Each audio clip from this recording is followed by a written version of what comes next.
kekali Yesus, selamanya Yesus. Dan biarlah iman itu ada dan terus hidup di dalam kehidupan kami Tuhan. Tentunya agar memiliki iman yang terus hidup, maka kami harus terus diisi dengan firman di dalam setiap kehidupan kami.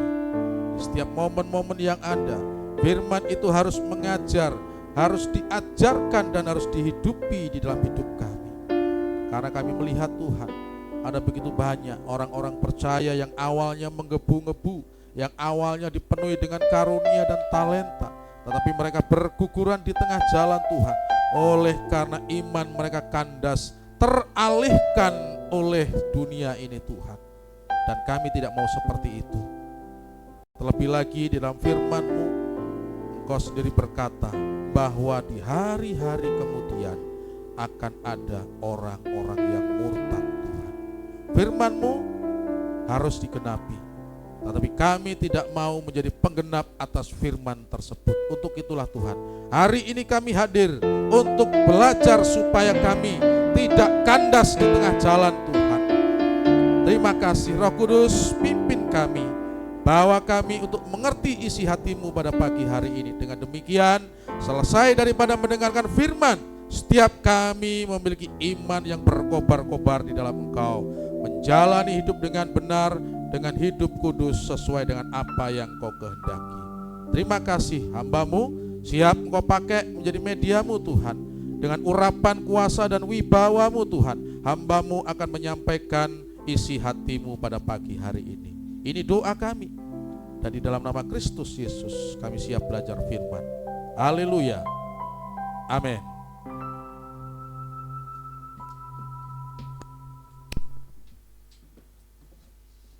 Ya, silahkan. Salam Bapak Ibu. Saya minta maaf nanti kalau di dalam pemberitaan firman ini diselingi dengan batuk Pak Haji. Karena masih sedikit batuk ini.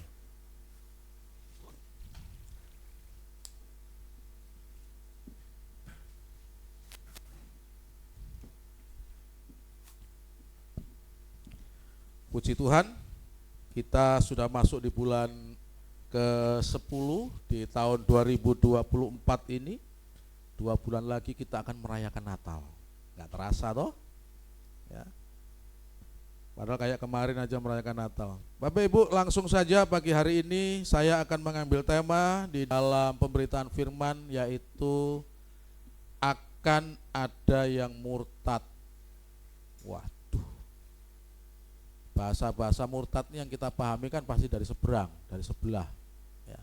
Tetapi di kita juga ada, Alkitab juga menulis itu ya. Akan ada yang murtad. Apakah di ruangan ini ada yang merencanakan untuk murtad? Saudara, ya, kalau saudara atau bapak ibu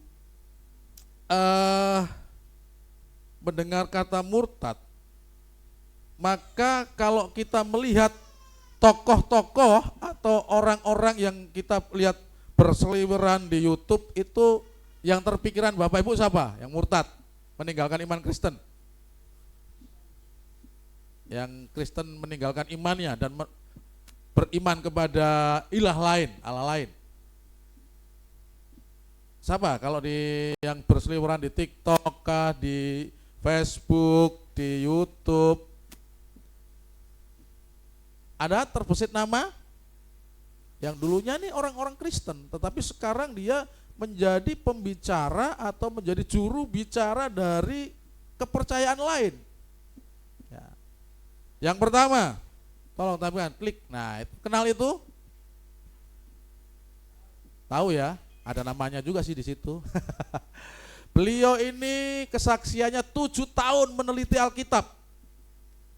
Tetapi setelah dia pelajari, ternyata Alkitab enggak rasional. Alkitab enggak masuk akal. Ya, lalu dia mendengar kesaksian dari sebelah tentang kepercayaan lain, lalu dia menyeberang dan meninggalkan iman Kristen. Dan sekarang kalau Bapak Ibu melihat di YouTube atau dimanapun itu, beliau sangat gencar sekali mengkritik isi Alkitab sesuai dengan pandangan dia. Ya, dibolak-balik apa yang ada. Ini live ya. Dan faktanya memang seperti itu.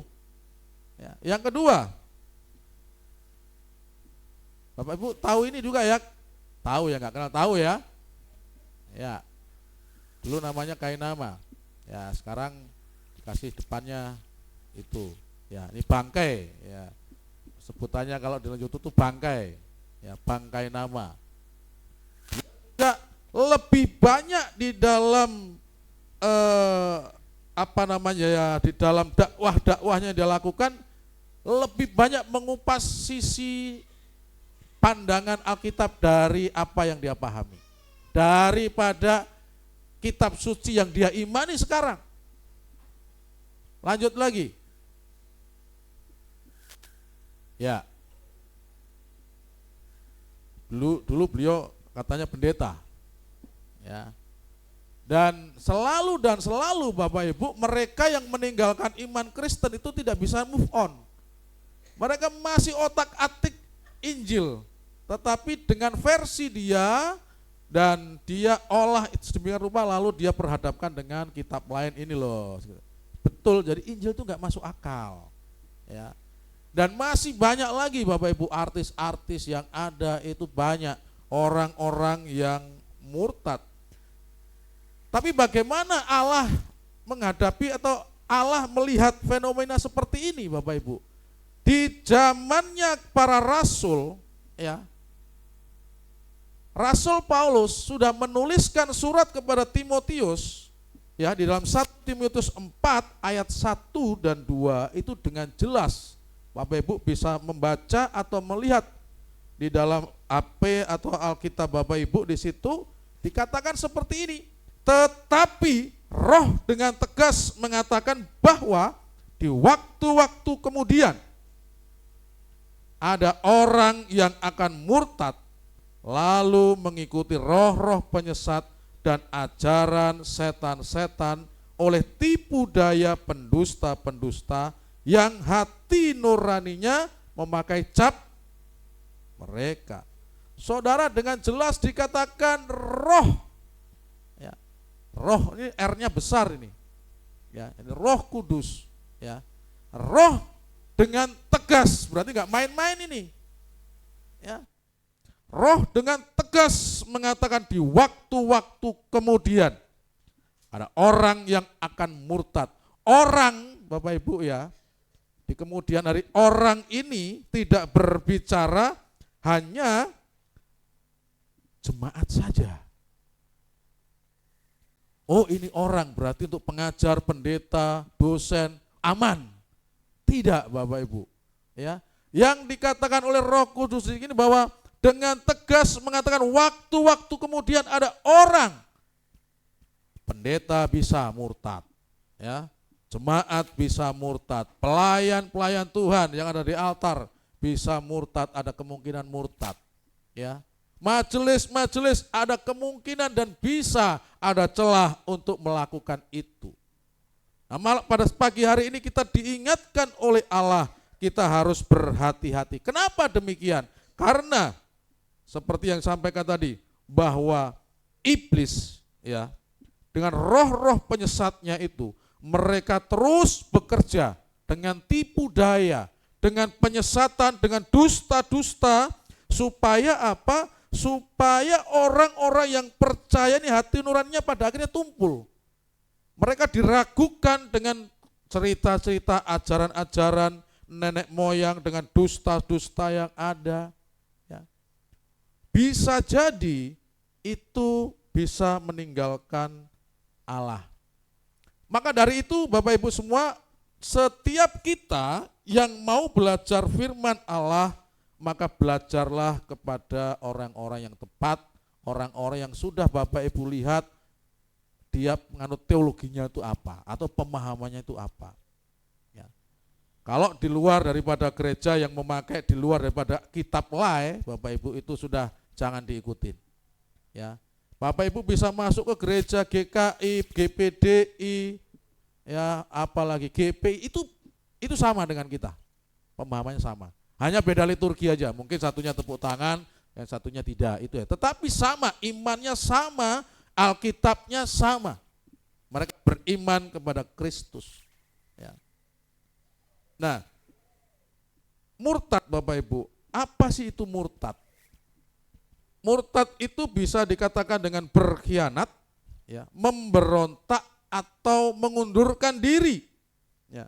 Nah, Tuhan Yesus berbicara tentang 4 jenis orang murtad dalam 3 perumpamaan di Lukas 15. Yang pertama itu domba yang hilang, yang kedua itu dirham yang hilang, yang ketiga itu anak bungsu yang hilang, yang keempat anak sulung yang hilang.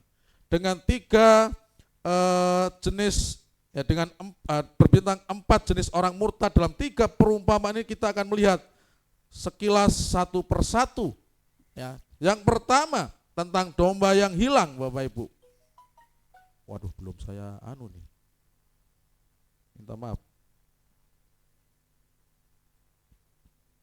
Belum saya silent ini. Ya, tentang domba yang hilang. Kita bisa melihat sama-sama di situ. Apa yang dimaksud dengan cerita atau yang disampaikan oleh Tuhan Yesus tentang domba yang hilang, Bapak Ibu? Saya kasih garis bawah, tulisan yang di bawahnya itu, yang dimaksud oleh Tuhan, ya, tentang domba yang hilang ini di dalam Lukas 15 ayat 1-7. Ini adalah orang yang murtad, yang tersesat karena ia kurang bersekutu. Ya, domba ini kan ciri khasnya dia itu hidup berkelompok. Ya, domba itu ciri khas hidupnya itu dia hidup di dalam suatu kawanan. Jadi kalau dia sampai memisahkan diri, itu sudah bahaya hidupnya. Ya. Jadi domba yang hilang yang mau Tuhan pesan kepada orang-orang yang percaya, yang beriman kepadanya, jangan sekali-kali saudara atau kita, Bapak Ibu, itu meninggalkan persekutuan yang ada. Kalau kita sudah tidak nyaman dengan persekutuan, kalau kita sudah tidak nyaman dengan ibadah bersama-sama, lalu tidak hadir dalam ibadah adalah sesuatu yang biasa, hati-hati. Tuhan Yesus sudah memperingatkan tentang perumpamaan ini. Lebih mementingkan agenda yang lain di hari Minggu yang sudah disepakati ibadah, ya, daripada ibadah bersama-sama. Hati-hati. Saya ingatkan kepada kita semua, hati-hati. Karena domba yang hilang ini Tuhan Yesus memiliki suatu maksud, yaitu orang-orang yang kurang bersekutu itu sangat bisa memungkinkan untuk dia murtad. Dia terhilang. Yang kedua, tentang dirham yang hilang, Bapak Ibu. Tentang dirham yang hilang ini, yang dimaksud oleh Allah adalah adanya orang tersesat oleh karena kelalaian daripada gereja. Kelalaian daripada tempat dia bersekutu. Bisa jadi. Kalau domba tadi adalah makhluk hidup, dia memiliki naluri untuk berkumpul bersama, ya. Tetapi dirham ini adalah barang mati, ya. Barang mati, dan dikatakan di sini bahwa yang memiliki itu seorang wanita. Bayangin Bapak Ibu, wanita itu menggambarkan gereja. Wanita, ya, itu kalau dengan emas, dengan dirham itu, waduh, itu jaganya itu sangat-sangat sangat hati-hati. Tetapi kalau sampai hilang berarti ada kelalaian dari si wanita ini. Bukan dirhamnya yang tiba-tiba lari tek sembunyi, dia barang mati. Ya. Yang dimaksud oleh Allah adalah adanya orang yang undur dari iman oleh karena apa? Oleh karena adanya kegagalan gereja di dalam menjaga jemaat, di dalam memelihara, dalam mengajar, ya, jemaat, Bapak Ibu. Maka ini sebagai introspeksi kita, gereja yang ada yang terdiri dari bukan hanya gembala di sini, ada majelis, ada pelayan, sama-sama harus bergandengan tangan untuk menjaga domba atau jiwa-jiwa yang Tuhan percayakan. Jangan sampai pada akhirnya nanti jemaat yang ada undur oleh karena sakit hati, karena kelalaian daripada gereja. Yang ketiga, tentang anak yang hilang. Poin apa yang ingin Tuhan sampaikan? Ya, di sini adalah anak atau orang percaya yang hanya ingin mengejar kesuksesan, ya, bahwa ikut percaya Kristus pasti Tuhan akan berkati di dalam segala bidang usaha yang ada. Lalu teologi kemakmuran lah yang ada, ya, bahwa kalau pendetanya itu kurus itu kurang berkat itu. Ya. Kalau pendetanya itu gendut itu banyak berkat, jarang puasa. Nah, gitu. Untung saya sedang-sedang Bapak Ibu. Ya, saya sedang-sedang saja. Jadi anak bungsu yang hilang ini yang dimaksud oleh Allah atau pesan yang tersirat yang mau disampaikan oleh Allah adalah pertama memang orang yang tidak ingin hidupnya itu disiplin dan tidak mau tunduk kepada otoritas, tetapi lebih mengedepankan bagaimana ikut Yesus itu sukses. Tanda kutip suksesnya Bapak Ibu. Setiap kita ingin sukses, betul? Betul, enggak salah sukses. Tetapi ketika sukses dengan tidak mengikuti pedoman-pedoman Alkitab, tidak mau mengikuti pendisiplinan Alkitab, tidak tunduk kepada otoritas, maunya sendiri saudara, nanti ketika dia itu dipercaya keberhasilan oleh Allah, dipercaya harta yang ada, maka otoritas gereja dia tidak akan indahkan itu, ya. Pendisiplinan dari firman Allah melalui hamba Tuhan, melalui sesama rekan ketika diskusi tidak dia indahkan, dan ketika dia sukses dia akan meninggalkan itu. Dia akan lebih hatinya condong kepada harta, hatinya condong kepada pekerjaan yang ada, hatinya condong kepada jabatan yang ada. Dan ini hati-hati. Tuhan sudah menceritakan dengan cerita-cerita ilustrasi yang sudah jelas di sini. Yang keempat, Bapak Ibu, yang keempat adalah anak sulung yang hilang. Ya, anak sulung yang hilang ini adalah gambaran orang percaya yang tidak terlihat seperti orang murtad. Ini yang bahaya. Ya, apakah ada, ya, orang percaya yang gambaran orang percaya tidak terlihat seperti orang yang murtad? Wah, ada. Ya. Hari Minggu datang, ya, ibadat datang, pelayanan datang, tetapi ketundukan kepada firman enggak ada.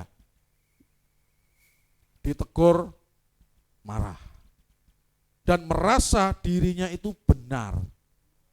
Semuanya itu salah. Ini gambaran tentang anak sulung yang hilang, ya. Dan untuk mendeteksi orang yang murtad secara administratif itu enak Bapak Ibu. Ngerti ya? Murtad secara administratif itu ya KTP lah, dulu Kristen terus murtad pindah ganti agama lain di luar daripada itu. Murtad secara administrasi kita enak mendeteksi. Tetapi murtad versi anak sulung ini bahaya. Ya, yang tahu Tuhan. Kita bisa melihat buahnya itu. Ya. Ini bahaya, ya. Dan ini Bapak Ibu bisa meracuni komunitas yang ada.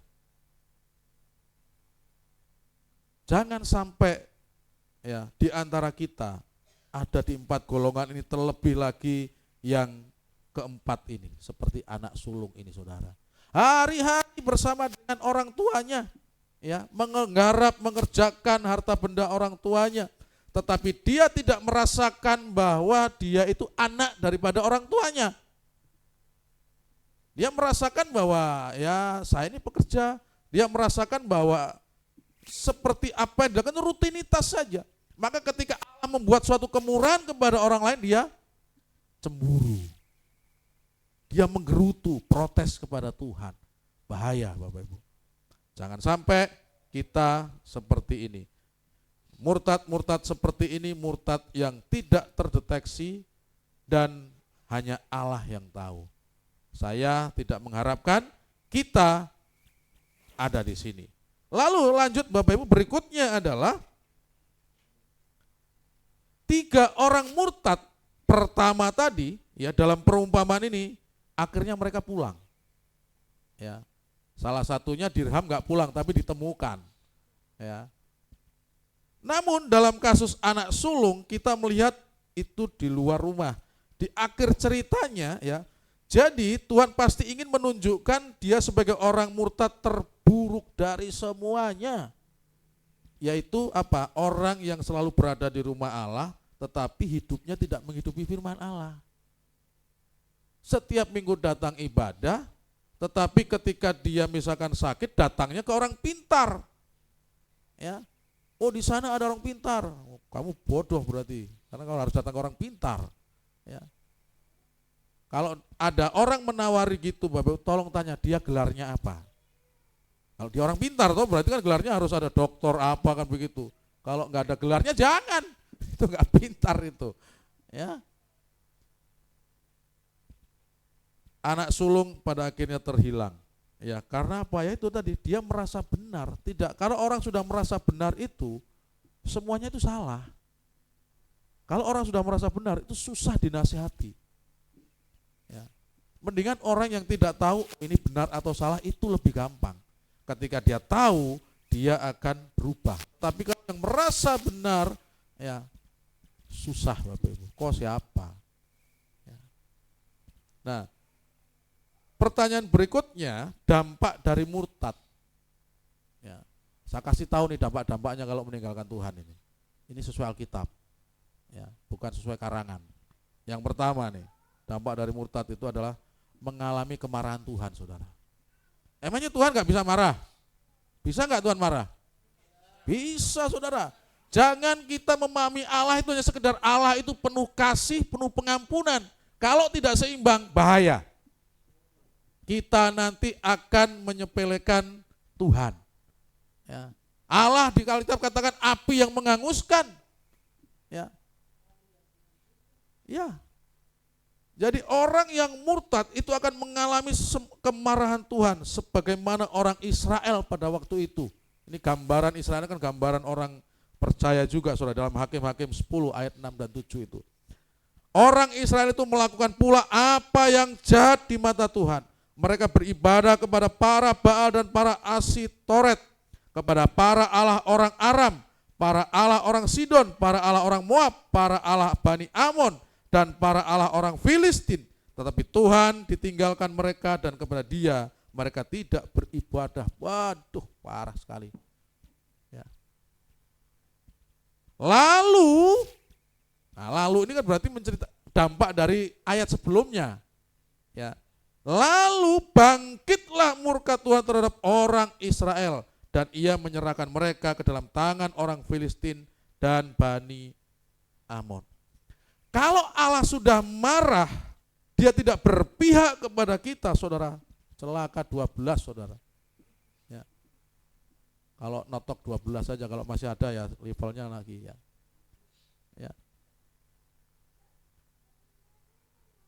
Jangan sampai Tuhan marah kepada kita. Maka dari itu jangan kita meninggalkan Allah. Yang kedua, dampak dari murtad adalah mengalami kehancuran. Ya. Yesaya 1 ayat 28. Tetapi orang-orang yang memberontak dan orang-orang berdosa akan dihancurkan bersama dan orang-orang yang meninggalkan Tuhan akan habis lenyap. Pak, buktinya orang-orang yang meninggalkan Tuhan itu mereka aman-aman aja. Yang saya foto di depan tadi itu hidupnya enak, ya kemana-mana diundang. Mungkin waktu mereka menjadi pendeta jarang gereja yang undang dia. Nah, tetapi ketika dia memutuskan karir di luar daripada gereja, banyak panggilan, dipuja-puja. Ya. Kok mereka nggak hancur? Saudara, Roh Kudus masih ada dalam diri mereka. Roh Kudus nggak akan keluar. Saya yakin hidupnya dia gelisah terus itu. Saya yakin pertentangan dalam hatinya meskipun dia mengatakan segini-gini tetap ada. Ya. Dan kehancuran itu sedang menunggu dia. Tidak hancur di dunia ini, maka di akhirat nanti saudara akan dijauhkan dari hadirat Allah selama-lamanya, saudara. Selama-lamanya, tidak ada batasnya. Dampak yang ketiga dari orang kalau dia murtad, dia akan menjadi mangsa daripada lawan. Lawan kita siapa sih? Iblis, saudara. Lawan kita bukan kanan kiri, kita bukan.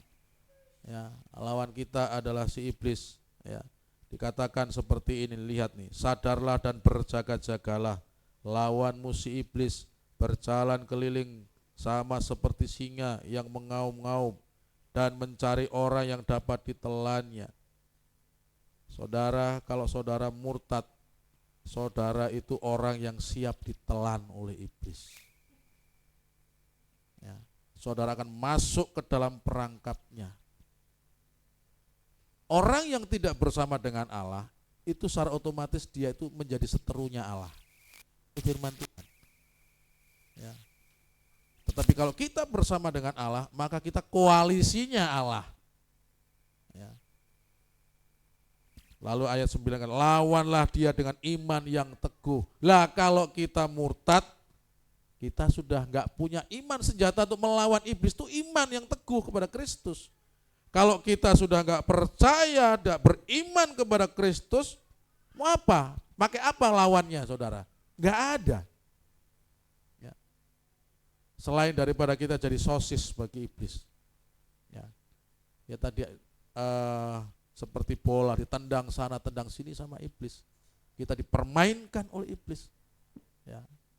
Dampak berikutnya, kalau ada orang murtad apa? Itu akan menjadi lebih buruk, saudara. Lukas 11 ayat 24 sampai 26.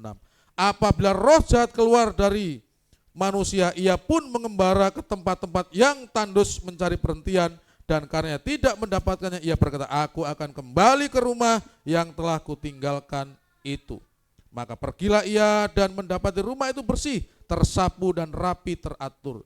Lalu ia keluar dan mengajak 7 roh lain yang lebih jahat daripadanya, dan mereka masuk dan berdiam di situ. Maka akhirnya keadaan orang itu lebih buruk daripada keadaannya yang semula, saudara.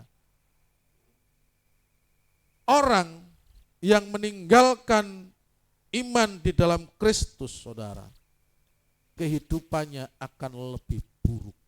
Karena pengajaran standar kemanusiaan tertinggi itu ya ada di dalam Kristus.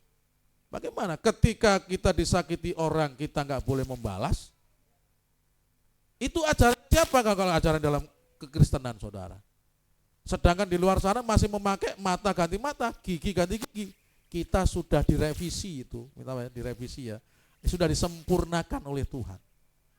Ya, digantikan dengan apa? Dengan kalau kita dibenci orang, kalau kita disakiti orang, ya, bukan hanya kita mengasihi, kita disuruh mendoakan orang itu, saudara.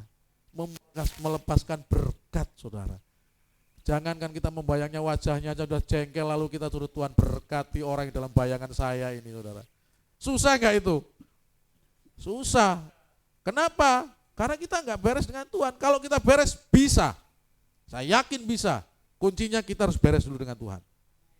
Kalau kita sudah beres, maka kita akan bisa mengampuni. Nah, kalau tidak, saudara, lalu karena memutuskan meninggalkan Tuhan, lebih buruk, lebih jahat. Karena apa? Ajaran di luar itu ajaran yang istilahnya standarnya minta maaf aja. Kalau bagi saya, di bawah kita, saudara. Standar moralnya. Ya, standar moralnya. Kita bicara pengajaran moral ini. Tentang kemanusiaan. Kita itu standar yang tertinggi, saudara. Itu dampak daripada orang yang murtad. Pertanyaan berikutnya, bagaimana supaya kita tidak murtad? Ya, sesuai dengan teks yang kita baca di awal tadi, ya. Lalu di ayat berikutnya kita bisa melihat di situ bagaimana supaya kita tidak murtad. Yang pertama, saudara, sesuai dengan teks konteks yang kita baca di awal tadi di 1 Timotius 4, Yang pertama adalah jauhi tahayul dan melatih diri untuk beribadah. Ingat, iblis itu menjerat manusia itu dengan cerita-cerita, ya, dengan khayalan-khayalan, dengan dongeng-dongeng yang membuat kita itu wow. Ya. Saudara lihat, kalau ada gereja yang hamba Tuhannya itu memiliki karunia untuk kesembuhan atau itu pasti ramai, saudara. Nah, jangan kaget, zamannya Tuhan juga sudah begitu. Ya. Tuhan Yesus kemana-mana itu selalu ramai dan tidak semua orang yang ikut Tuhan Yesus itu ingin belajar kepada Yesus. Mereka sebagian juga ingin mendapatkan hanya sebatas mujizat, saudara. Ya. Habis itu sudah selesai. Tentang 10 orang kusta. Hanya 1 yang kembali, itu pun orang Samaria. Yang 9 hilang setelah disembuhkan, saudara. Ya.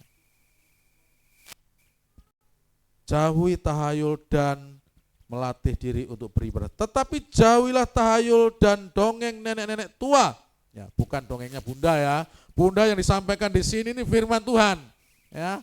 Nanti habis begini, ini Bunda ini nenek-nenek tua, nanti di sini ngomongin apa lagi nanti. Selalu firman Tuhan. Latihlah dirimu beribadah. Saudara, beribadah itu susah atau gampang? Susah, makanya kita perlu latihan. Latih terus, ya. Memang kadang-kadang cuma datang, duduk, dengar, selesai. Saudara, enggak segampang itu. Mempersiapkan pikiran, mempersiapkan badan itu sehat, mempersiapkan waktu dengan baik. Maka ketika saudara duduk, saudara sudah siap memuji, sudah mendengar, Tuhan hari ini kau mau bicara apa. Tapi kalau kita datang terlambat, saudara, bagaimana kita mau ini? Jangankan kita, Tuhan mau bicara apa, ini kami siap. Enggak, Tuhan ampuni saya. Pasti itu dulu. Ya. Latihan untuk beribadah itu perlu dilatih. Latihan badani terbatas gunanya, tetapi ibadah itu berguna dalam segala hal karena mengandung janji baik untuk hidup ini maupun untuk hidup yang akan datang. Dan janjinya apa, saudara? Janjinya kita bisa melihat, ya, mengandung janji untuk hidup sekarang maupun yang nanti. Kita bisa melihat dalam Yohanes 6 ayat 37 dan sampai 40. Semua yang diberikan Bapa kepadaku akan datang kepadaku, dan barang siapa datang kepadaku, ia tidak akan kubuang, saudara. Janjinya Allah, setiap pribadi yang datang kepada Tuhan, Tuhan tidak akan buang. Ketika Anda dengan segala kegagalan, dengan segala mungkin jatuh dalam dosa yang mungkin bagi saudara ini tidak layak untuk saya datang kepada Tuhan. Ketika saudara memutuskan untuk kembali, Tuhan berjanji Dia tidak akan membuang saudara. Saudara akan diterima. Makanya seperti yang kita doa pengurapan kemarin. Pelayan-pelayan di tempat ini, itu kami tidak konsen dengan masa lalu saudara. Ya. Yang kami lihat adalah bagaimana kamu mau bertumbuh bergandengan tangan bersama-sama melihat masa depan. Dan kami sudah connect dengan Pak Ruben sebagai koordinator pelayanan. Ya. Kalau masa lalu itu menjadi hakim bagi kita tuh orang melayani, saudara. Waduh, saya nggak akan berdiri di sini, Pak Ruben nggak akan di sana, saudara. Ya, kita semuanya dalam proses. Ya, kita semuanya dalam proses. Ya.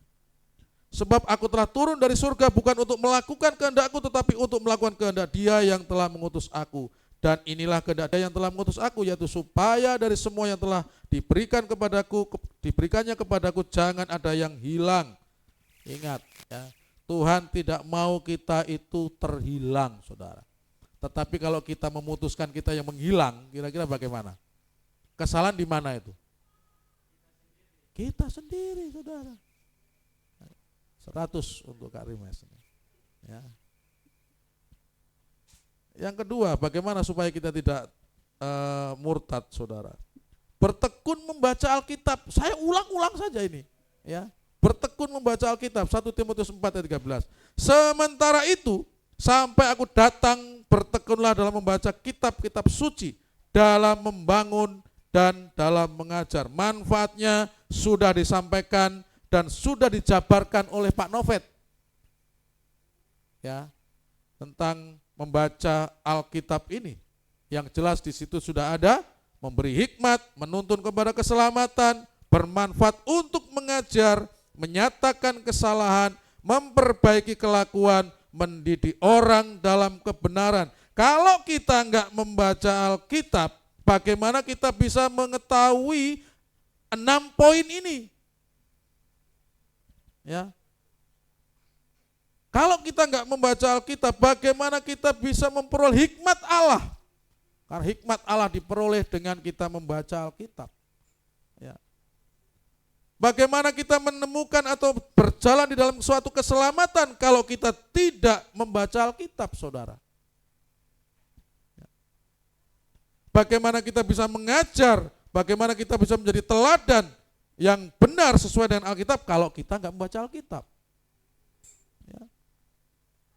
Bagaimana kita menyatakan kesalahan kepada seseorang kalau kita enggak membaca Alkitab? Bisa menyatakan orang itu salah, tetapi saudara, kalau tidak disandarkan dengan dasar Alkitab, maka itu penghakiman, saudara. Ya, itu fitnah, saudara. Itu bisa pertengkaran itu. Ya, iya. Tetapi kalau kita sandarkan dan kita membaca, maka ketika kita menyatakan suatu kesalahan, itu dasarnya jelas. Oh, Alkitab begini. Ya. Lalu setelah menyatakan, ya jangan ditinggalkan dengan seperti itu. Ayo kita perbaiki, kan begitu poin 5-nya itu. Ayo kita perbaiki yang ada. Ya, kita perbaiki, di dalam proses perbaiki itu apa? Ayo kita didik. Dididik dalam kebenaran. Kebenarannya adalah dasarnya firman Allah. Tetapi kalau kita enggak membaca firman Tuhan, saudara, kembali lagi celaka 12, saudara. Ya. Bagi kita semuanya sebagai orang tua, Bapak Ibu, jadilah contoh dan teladan untuk membaca Alkitab bagi anak-anak saudara. Saya ulang nggak tahu nih yang sudah keberapa kali ini. Ya. Tetapi bagi Bapak Ibu yang memiliki anak, ya, jadilah contoh dan teladan untuk membaca firman Allah setiap hari. Karena anakmu, anak saya itu melihat dari apa yang kita lakukan. Ya. Di luar saya bisa baik, tapi di rumah anak kita melihat kita apa adanya. Boleh dibilang kalau secara ini, anak kita ini di rumah melihat kita ini bisa melihat kita telanjang, saudara. Keluar anak kita melihat kita pakai baju. Artinya dengan ya ada orang ya abangku ini ya saudara kayak Marcel. Tapi di rumah saudara itu anak kita melihat apa yang faktanya seperti itu. Ya. Maka dari itu yang belum nikah mulai hari ini juga bacalah Alkitab setiap hari. Pemuda ini bukan lagi komitmen baca pemuda Alkitab, saudara. Sudah menjadi komitmen keluarga, saudara. Tinggal saya dan anak-anak saya yang baca. Ya. Padahal kalau kita sisihkan itu hanya mungkin 5 menit, 10 menit. Susahkah membaca? Saya tekankan lagi, saudara.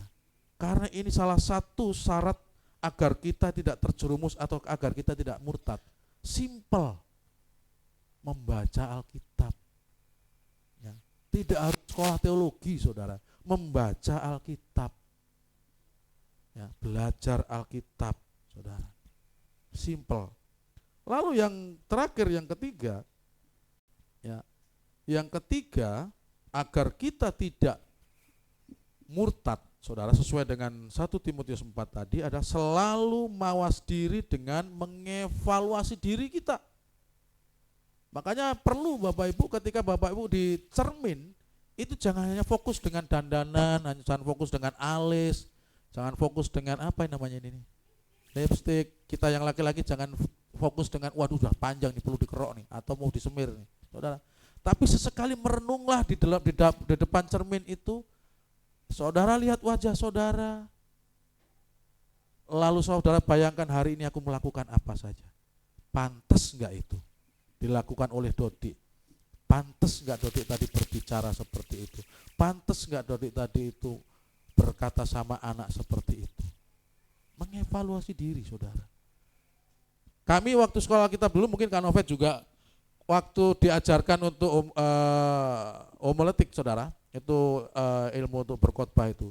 Kita itu disuruh khotbah di depan cermin.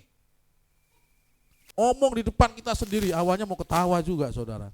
Tapi itu salah satu melatih untuk mengevaluasi, ya tanda petik, untuk melihat kita ini seperti apa ekspresinya. Ya. 1 Timotius 4:16. Awasilah dirimu sendiri dan awasilah ajaranmu. Bertekunlah dalam semuanya itu, karena dengan berbuat demikian engkau akan menyelamatkan dirimu dan semua orang yang mendengar engkau. Ketika engkau mengevaluasi dirimu saudara dengan baik dan bertekun di dalam mengevaluasi ini saudara, maka bukan hanya dirimu yang diselamatkan. Istrimu, anakmu akan melihat itu dan mereka akan diselamatkan oleh karena melihat contoh dan teladan yang baik. Konteks di gereja ini, mari kita mengevaluasi diri. Ya. Saya secara organisasi di gereja ini senang ketika ada majelis yang kritis, saudara. Oh, itu bukan saya tendang, tidak. Kami miliki otoritas saya. Kalau di organisasi GBI itu nggak suka sama majelis ini, kita angkat, kita pecat. Kalau gereja lain kan nggak bisa. Kita yang ditendang gembala, karena yang angkat gembala majelis. Tapi GBI aturan tata gerejanya nggak seperti itu. Tetapi justru saya ketika ada majelis yang vokal, yang mengkritik saya, waduh saya acungi jempol. Karena itu membantu saya untuk saya mengevaluasi diri saya. Ternyata keputusan saya ini enggak baik, menurut pandangan baik saya. Ternyata enggak gitu ya.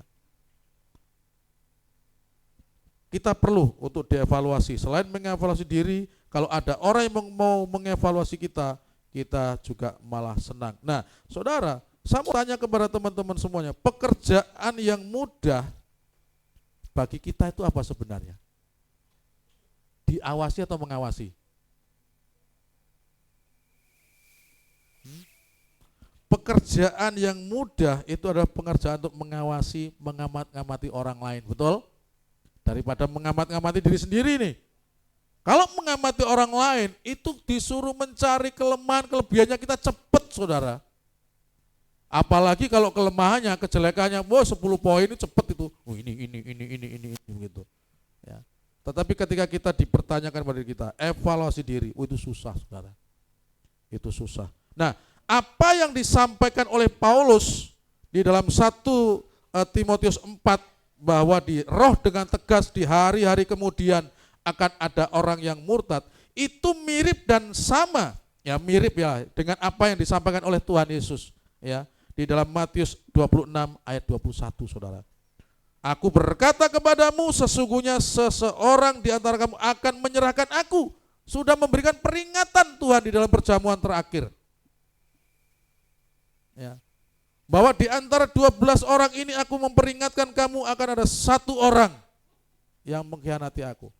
Artinya Tuhan sudah memberikan suatu peringatan sama sebagaimana di dalam 1 Timotius 4 ayat 1 dan 2. Tetapi roh dengan tegas mengatakan bahwa di waktu-waktu kemudian ada orang yang akan murtad. Sama, saudara. Ya. Sama-sama memberikan suatu peringatan. Apakah ketika Tuhan Yesus mengatakan seperti itu, Yudas tidak ada di tempat itu? Yudas ada di tempat itu. Lalu kenapa Yudas tetap menjalankan rencananya? Itu keputusannya Yudas. Tuhan sudah mengingatkan. Karena dengan ketika Tuhan sudah mengatakan orang yang menyerahkan itu lebih baik dia itu tidak lahir, atau lebih baik dia itu dilemparkan ke dalam laut ataupun dengan diikat lehernya, saudara. Artinya sebenarnya sudah dikasih dengan jelas oleh Tuhan bagaimana kalau ada orang yang menyerahkan aku, orang itu adalah orang yang bisa dibilang orang terkutuk, saudara. Sama. 1 Timotius 4 juga katakan bahwa roh dengan tegas mengatakan di kemudian hari, kemudian waktu akan ada orang yang murtad. Responnya bagi kita, responnya seperti apa? Ya. Maka yang bisa kita renungkan, saya mengundang pemain musik ke depan, yang bisa kita renungkan bersama, yang pertama Bapak Ibu, dari apa yang saya sampaikan ini adalah yang pertama, bahwa apa yang dinubuatkan Alkitab itu harus terjadi. Karena kalau tidak berarti Alkitab itu bohong. Jadi kalau Alkitab tadi mengatakan bahwa di kemudian hari akan ada orang yang murtad, itu harus terjadi, ada orang yang murtad. Karena kalau tidak berarti Alkitab itu bohong. Maka renungkan itu. Ya beralkitab. Dan hari ini Alkitab mengatakan, mengingatkan kita akan nubuat bahwa di waktu-waktu kemudian ada orang yang murtad. Apakah itu saudara? Apakah itu saya? Respon kita ke depan seperti apa, saudara? Saya harap bahwa saudara tidak menjadi penggenap dari nubuatan ini. Ya, jangan menjadi penggenap nubuatan dari 1 Timotius 4 ini, saudara. Ya. Jangan ini terjadi atas kita. Lakukan 3 hal tadi sebagaimana Paulus ajarkan. Jika tidak, maka Anda dan saya sangat berpotensi untuk menjadi penggenap nubuatan Alkitab di dalam 1 Timotius 4 ayat 1 dan 2. Saya tidak mau menjadi penggenap nubuat daripada 1 Timotius 4, saudara. Saya tidak mau murtad. Maka dari itu saya melatih diri saya untuk beribadah. Saya melatih diri saya untuk membaca firman Tuhan secapek apapun. Ya.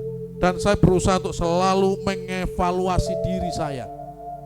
Jangan sampai ini menurut pandangan saya benar, ternyata saya salah. Maka dengan 3 hal tadi saya harap teman-teman semuanya, mari kita ambil suatu komitmen. Ya, suatu komitmen yaitu sekali Yesus, selamanya Yesus. Kita nyanyikan pujian ini, saudara, sama-sama. Ya, lagu ini tadi sudah dinyanyikan di awal sebelum khotbah. Sekali lagi kita nyanyikan ini, sekali Yesus, selamanya Yesus. Kita nyanyikan pujian ini.